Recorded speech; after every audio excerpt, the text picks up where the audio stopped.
Time एक छुपा हुआ डायमेंशन। हम जिस दुनिया में रह रहे हैं वो 3 डायमेंशनल वर्ल्ड है, लंबाई, ऊंचाई और चौड़ाई। लेकिन दोस्तों आज हम इस वीडियो में हमारी दुनिया के 3 डायमेंशन के अलावा चौथे छुपे डायमेंशन को इस तरीके से इतनी सरलता से समझेंगे कि इसे समझने के बाद आप एक 5 साल के बच्चे को भी इसे समझा सकेंगे और आपके सारे डाउट्स क्लियर हो जाएंगे। इसके लिए चलो हम एक एग्जाम्पल लेते हैं। मानो कि आप ताजमहल के सामने खड़े हो और आप ताजमहल को हमारे इस 3 डायमेंशनल वर्ल्ड में उसकी लेंथ, उसका वेट और उसकी हाइट के जरिए देख रहे हो। लेकिन इस ताजमहल का एक चौथा डायमेंशन भी है जो है समय। अब समय यहाँ पर कैसे आया तो चले समझाता हूँ। हम जब भी दुनिया में किसी भी चीज को देखते हैं तो वो प्रकाश के माध्यम से देखते हैं। पहले प्रकाश उस चीज को टकराता है, फिर वो प्रकाश उस दृश्य को आपकी आंखों तक ले आता है और तब आपकी आंखें उस दृश्य को देख पाती है। और ये सब होने में थोड़ा सा वक्त तो लगता ही है, लेकिन प्रकाश की स्पीड इतनी ज्यादा है कि हम इंसान जिस टाइम फ्रेम में जी रहे हैं उसे उस वक्त का पता नहीं चलता। लेकिन वक्त तो तब भी लगता ही है। इनफैक्ट आप अपना दृश्य जिस आईने में रोज देखते हो वो दृश्य भी फ्रेश नहीं होता है। जी हाँ, आप जिसे आईने में अपनी लाइव इमेज मानते हो वो भी करीब 7 नैनोसेकंड पुरानी होती है। इसलिए सच्चाई तो ये है कि आप जिस ताजमहल को कुछ मीटर दूर से देख रहे हो उसका दृश्य आपकी आंखों तक पहुंचने में कुछ नैनोसेकंड तो लगते ही है। पर प्रकाश की स्पीड इतनी ज्यादा है कि हमारे दिमाग को इस छोटे से टाइम फ्रेम का पता ही नहीं चलता और हमें सब कुछ लाइव है ऐसा नजर आता है, जबकि वो वास्तव में लाइव नहीं होता है। खैर चलिए अभी हम अपने एग्जाम्पल पे आते हैं और मानो कि आप अभी लाइव ताजमहल के सामने खड़े हो और आपका एक दोस्त जो अभी सूरज पर मौजूद है। जी हाँ, मान लो कि हमने वो टेक्नोलॉजी विकसित कर ली है जो हमें सूरज के करीब ले जाती है और आपका एक दोस्त हमसे करीब 15 करोड़ किलोमीटर दूर सूरज के आसपास कहीं से अति पावरफुल टेलीस्कोप से पृथ्वी पर लाइव इसी वक्त देख रहा है जब आप ताजमहल को देख रहे हो। आपका वो दोस्त अपना टेलीस्कोप ताजमहल की ओर मोड़ता है, वो आपको भी देखता है और ताजमहल को भी देखता है। सब कुछ इसी वक्त हो रहा है, लेकिन फिर भी दोस्तों आपके उस दोस्त को जिसे ताजमहल की और आपकी तस्वीरें दिख रही हैं, वो 8 मिनट और 20 सेकंड पुरानी है। जी हाँ, वो आपको 15 करोड़ किलोमीटर दूर से लाइव नहीं देख सकता है। उसको अभी इस वक्त जो दृश्य दिख रहे हैं वो 8 मिनट और 20 सेकंड पुराने हैं, क्योंकि पृथ्वी से वहां तक रोशनी को पहुंचने में 8 मिनट और 20 सेकंड लगेंगे। अब मानो कि आप ताजमहल के सामने ठीक 12 बजे खड़े हैं और आपका दोस्त भी करीब 15 करोड़ किलोमीटर दूर सूरज के आसपास से इंडियन स्टैंडर्ड टाइम के मुताबिक ठीक 12 बजे मतलब कि आपके ही टाइम पे ताजमहल को देख रहा है। और अब आप जहां पर खड़े हो उसी वक्त यानी कि ठीक 12 बजे ताजमहल गिर जाता है। माफ करना दोस्तों, बस यहाँ पर आपको समझाने के लिए हम फिक्शनली ताजमहल को गिरता हुआ दिखा रहे हैं। ताजमहल हमारे देश की धरोहर है और हम सब उसकी रिस्पेक्ट करते हैं और उसकी गरिमा को मद्देनजर रखते हुए बस एजुकेशन पर्पस के लिए उसे हम गिरता हुआ दिखाएंगे। बाकी ये गिर नहीं सकता है और यथास्थिति हमेशा ऐसा ही बना रहेगा।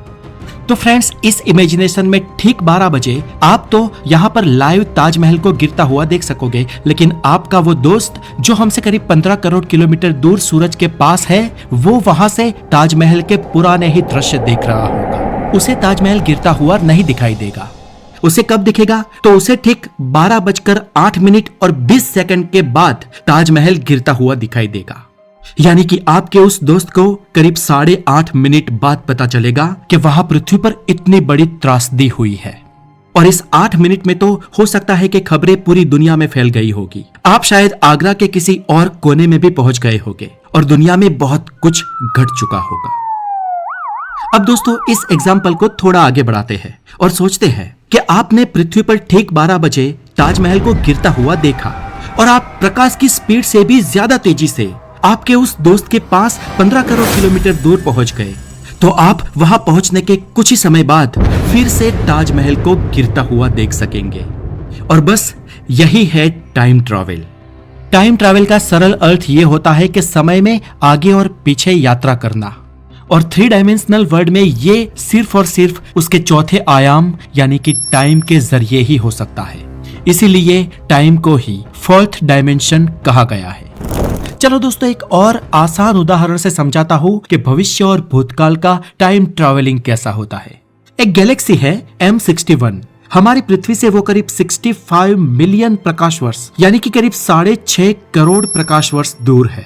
मतलब कि M61 गैलेक्सी का प्रकाश पृथ्वी तक पहुंचने में करीब 6.5 करोड़ साल लगते हैं और पृथ्वी से भी वहां तक प्रकाश वापस पहुंचने में उतने ही साल।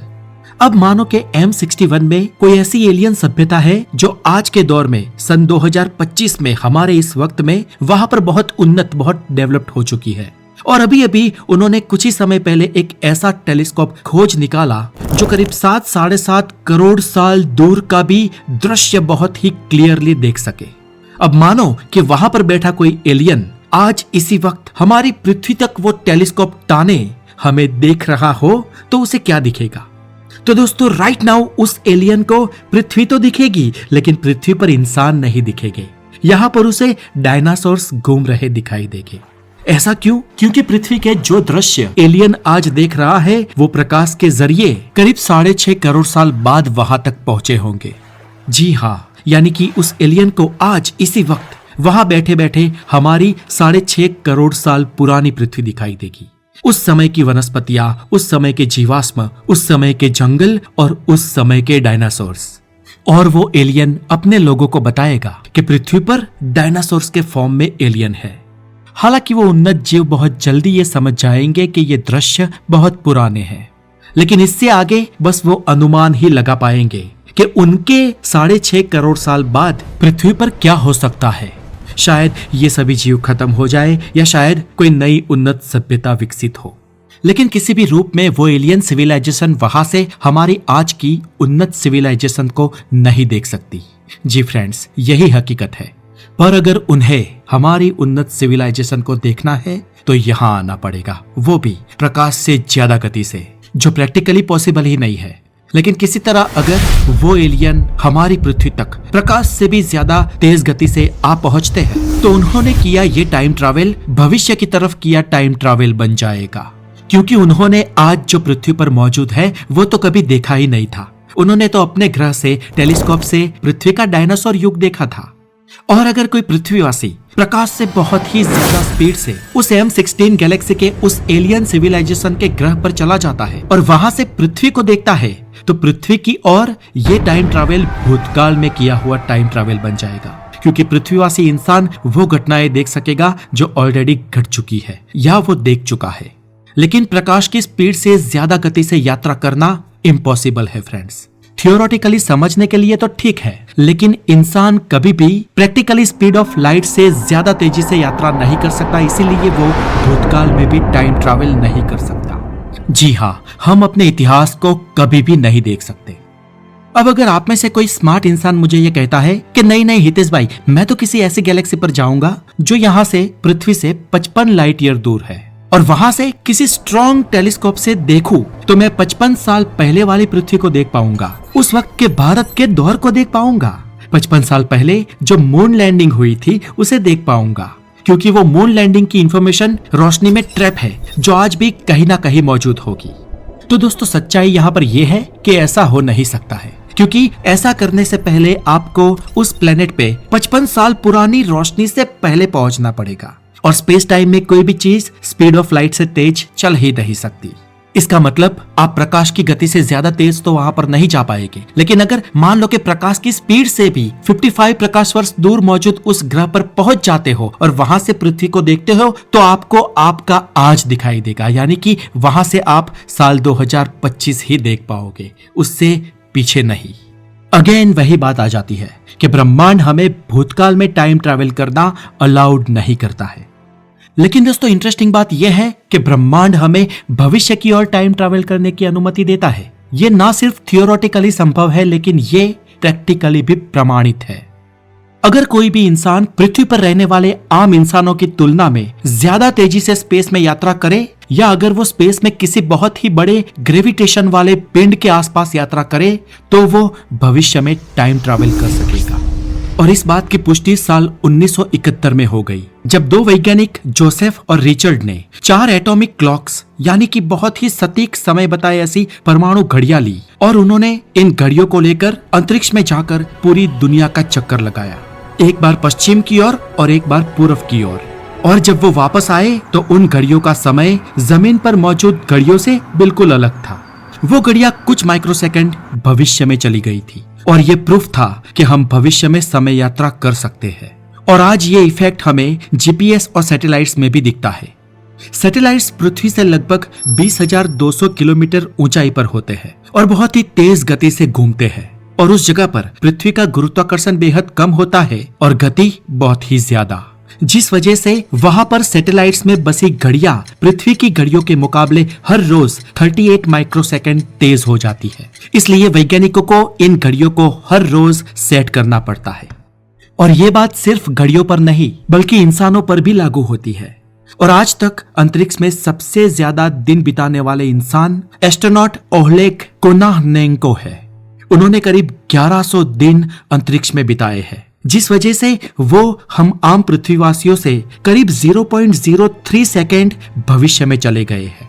जी हाँ दोस्तों, ये अकेले और प्रूवन इंसान है जिन्होंने भविष्य यात्रा की है, लेकिन ये यात्रा बहुत ही कम समय अंतराल की है, इसलिए उनके लिए कुछ खास फर्क नहीं पड़ेगा या कुछ खास फील नहीं होगा। लेकिन अगर एस्ट्रोनॉट स्पेस में बहुत ही ज्यादा गति से यात्रा करे तो भविष्य में जाने का ये समय और भी ज्यादा लंबा हो सकता है। और इसका मतलब ये होता है कि समय हमारी 3 डायमेंशनल दुनिया में अपनी असर जन्माता है। इनफैक्ट समय के बिना ये 3 डायमेंशनल दुनिया ऐसी न होती, क्योंकि स्पेस की मौजूदगी ही टाइम से है। हम सब जानते हैं कि हम 2D में किसी भी ऑब्जेक्ट की लेंथ और वेट को कंसीडर करते हैं, राइट? और वही 3D में हम उस ऑब्जेक्ट के लेंथ, वेट और हाइट को भी कंसीडर करते हैं। पर वही 4th डायमेंशन में टाइम भी ऐड हो जाती है, यानी कि किसी भी ऑब्जेक्ट की पोजीशन निकालने के लिए हमें उस ऑब्जेक्ट का टाइम भी पता होना चाहिए, क्योंकि ब्रह्मांड में आपकी, मेरी और हर एक चीज की पोजीशन लगातार चेंज होती रहती है। ब्रह्मांड आगे बढ़ रहा है और वो समय में आगे बढ़ रहा है। मान लीजिए कि आप एक एप्पल अर्थ की तरफ गिराते हो और यहाँ पर देखने में तो ऐसा लगता है जैसे आप उसकी सिर्फ पोजीशन चेंज कर रहे हो, लेकिन इसी चीज को फेम बाय फेम तोड़ा जाए तो आपको ये पता चलेगा कि ये एप्पल पास्ट से फ्यूचर की ओर बढ़ रहा है। और इसी कारणों से एल्बर्ट आइंस्टाइन ने टाइम को 4th डायमेंशन कहा था। यहाँ पर एक और छोटा सा एग्जाम्पल दूं तो मान लीजिए कि आप एक फिल्म देख रहे हैं और स्क्रीन पर जो तस्वीरें हैं उसकी फ्रेम 2D यानी कि 2 डायमेंशन में होती है, और जब ये फ्रेम समय के साथ चलती है, आगे बढ़ती है, तो वो पूरा 3 डायमेंशन दृश्य आपको दिखता है।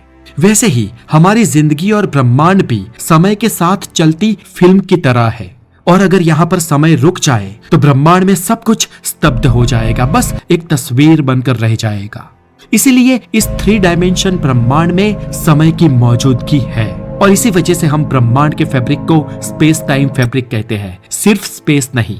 और हमारे 3 आयामी वर्ल्ड में टाइम का एरो फ्यूचर की तरफ है, यानी कि वो हमेशा एक ही डायरेक्शन में फ्यूचर की ओर बढ़ रहा है। सब कुछ ऑर्डिनरी से डिसऑर्डिनरी की तरफ, अरेंजमेंट से केओस की ओर। और यही ब्रह्मांड का एरो है, यही टाइम का एरो है, इसीलिए टाइम 4th डायमेंशन है। और शायद इसीलिए ब्रह्मांड के नियम हमें भूतकाल में टाइम ट्रैवल करने की अनुमति बिल्कुल नहीं देते हैं। लेकिन अगर डायमेंशन 4 से भी ज्यादा है और कोई ऐसी सभ्यता या ऐसा जीव भी है जो 4th डायमेंशन के भी ऊपर के डायमेंशन में रहता हो, तो वो समय में आगे और पीछे दोनों तरफ जा सकता है, यानी कि वो भूत और भविष्य दोनों तरफ टाइम ट्रैवल कर सकता है। लेकिन हम 3 डायमेंशनल वर्ल्ड में रहने वाले, इस ब्रह्मांड में रहने वाले इंसान नहीं कर सकते हैं। अगर आपको डायमेंशंस के बारे में और ज्यादा जानकारी चाहिए तो इस वीडियो के डिस्क्रिप्शन में दी गई लिंक पे जाए और 11 डायमेंशन तक पूरी जानकारी उस वीडियो में जाकर देखें। ये वीडियो आपको कैसे लगी मुझे कमेंट बॉक्स में जरूर बताएं, और अगर आप जानना चाहते हैं कि हम फ्यूचर में इंस्टेंटली टाइम ट्रैवल कैसे कर सकते हैं तो हो सके उतने कमेंट और लाइक कीजिए, मैं उस पर जरूर वीडियो लाऊंगा। मैं हूं हितेश गिरी गोसाई, आप है हेल्दी और साइंटिफिक ज्ञान से भरे एक चैनल द नॉलेज पर, और अगर आप यहाँ पर नए हैं तो जुड़ जाए द नॉलेज के साथ, because knowledge is everything. Have a wonderful day, take care.